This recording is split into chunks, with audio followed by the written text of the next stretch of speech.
দোকানে বসে আড্ডা পিটা আরাম, চিরদিনের জন্য আরাম। দোকানে যেতে হবে, আসসালামু আলাইকুম, আমার লবণ আছে? জি আছে। 1 কেজি লবণ দাও।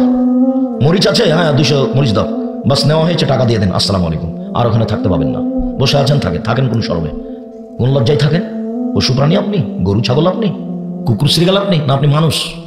আল্লাহ তাআলা বলছেন, বুঝেও বোঝে না ওরা, অন্তর আছে বোঝে না, দেখেও দেখে না ওরা, চক্ষু আছে দেখে না, শোনেও শোনে না ওরা, কান আছে শোনে না। উলাইকা কাল আনআম, তারা পশু প্রাণীর মতো, তারা গরু ছাগলের মতো, তারা কুকুর শ্রীগালের মতো, বাল মাজাল বরং তার চেয়ে খারাপ। আল্লাহ বলছেন মানুষকে, বলছে ওরা কুকুর শ্রীগালের চেয়ে খারাপ, পশু প্রাণীর চেয়ে খারাপ। কোন লজ্জায় আপনি দোকানে বসে আড্ডা পিটেন? আপনার একটু শরম হয় না কেন? আপনার একটু হায়া হয় না কেন? আপনার একটু লজ্জা হয় না কেন? আপনার একটু ইতস্তবোধ হয় না কেন? কেমনে বসে থাকেন? মেয়েটা নাচছে টিভির মাধ্যমে যত ইনকাম হয়েছে দোকানে সব হারাম। শুকুরের গোস্ত যেমন অন্য অন্য জিনিস হারাম, যেমন এটা তেমন হারাম, সব সমান সমান হারাম।